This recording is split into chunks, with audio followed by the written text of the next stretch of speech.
Eh bien salut tout le monde les amis, j'espère que vous allez bien, j'espère que vous êtes en forme. On se retrouve aujourd'hui en ce samedi pour le débriefing de la dernière journée d'essai qui s'est déroulée ce matin et cet après-midi du côté de Bahreïn. Aujourd'hui, un petit peu moins de choses à dire concernant les essais que hier. Et d'ailleurs, je vous invite à aller voir le débriefing du jour 1 et du jour 2. Mais quand même, on va parler d'une écurie en particulier, celle qui a fait sensation pendant ces essais libres, pendant ces 3 jours. C'est bien évidemment Ferrari. Plusieurs pilotes ou même écuries ont donné leur ressenti concernant la Scuderia Ferrari, et ça, on va en parler. Alors, tout d'abord, avant qu'on commence, n'hésitez surtout pas à liker, comme d'habitude, ça récompense le travail, à vous abonner si ce n'est pas déjà fait, et on est parti, les amis, pour regarder ce classement de cette matinée et de cet après-midi. Alors déjà pour le classement de ce matin, alors c'est extrêmement simple. Sergio Pérez a fait le meilleur temps au tour en 1:33.105 avec des pneus C4. Au bout de 43 tours, le Mexicain a réussi à faire le meilleur tour avec sa Red Bull. D'ailleurs, cette Red Bull a pas mal changé, mais ça je vais y revenir juste après. Deuxième, Zhang Yuzhou avec son Alfa Romeo, un petit peu surprenant, avec des C4 également. Il est à peu près à moins d'une seconde de Sergio Pérez, ce qui reste assez normal. Pierre Gasly, 3e avec des C4 également. Carlos Sainz, 4e. Fernando Alonso, 5e.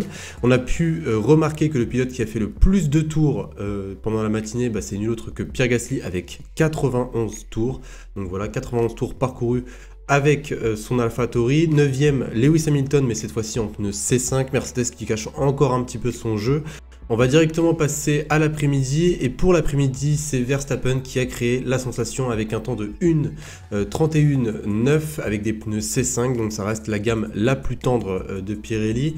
Leclerc, 2e, cette fois-ci avec des pneus C4, donc voilà, encore une fois, une très très bonne performance de Charles Leclerc et sa Ferrari. Fernando Alonso est venu se classer 3e à la fin de la séance. George Russell, 4e, et le pilote qui a parcouru le plus de tours pendant cet après-midi, c'est nul autre que Nicolas Latifi en pneu C3 avec 124 tours parcourus. Alors il faut savoir que Williams ont essayé d'un petit peu rattraper leur retard et que Latifi a largement plus roulé que Alexander Albon dû au problème de frein qui est survenu pendant le jour 2. Alors du coup voilà, ils ont donné un petit peu plus de temps à Latifi.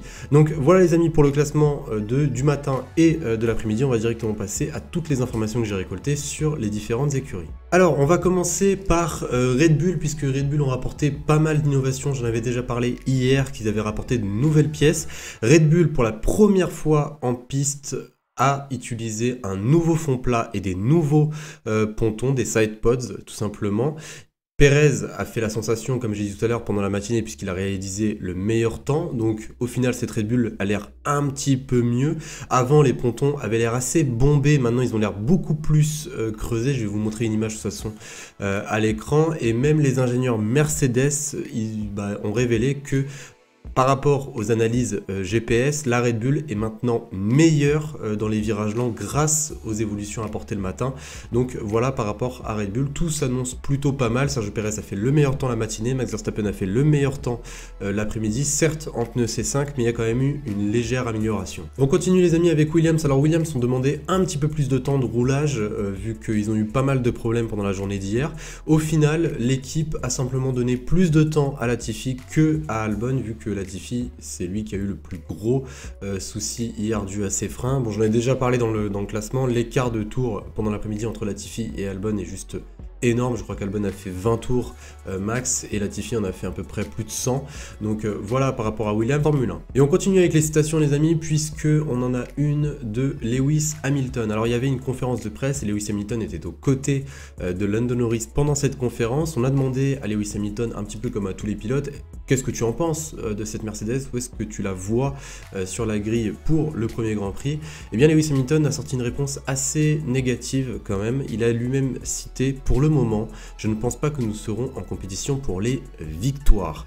Évidemment, la semaine prochaine, nous aurons une meilleure performance, mais les gens seront peut-être surpris. Alors, est-ce que Lewis Hamilton dit la vérité? Est-ce que c'est de l'intox? Vous me dites dans les commentaires ce que vous en pensez. Il a même rajouté que pour lui, la hiérarchie serait Ferrari premier, Red Bull deuxième, et puis Mercedes en train de se battre avec McLaren. Lando Norris en a lui-même rigolé en lui disant que bon, ça sera pas du tout ça, laisse tomber, c'est impossible. En tout cas, vous me dites ce que vous en pensez les amis, je serais curieux d'avoir votre avis sur ces propos. En tout cas, voilà par rapport à Mercedes. Maintenant, on va passer à Ferrari, et Ferrari semble être quand même le grand favori. Vous avez peut-être dû le voir dans le titre, hein, et c'est peut-être pour ça aussi que vous êtes là. Ferrari semble être le plus grand favori, en tout cas pour moi c'est le champion de ces essais à Bahreïn. Et bien plusieurs écuries ou même certains pilotes ont donné leur avis sur Ferrari. Déjà il y a eu Mercedes, on leur a posé pas mal de questions par rapport à Ferrari.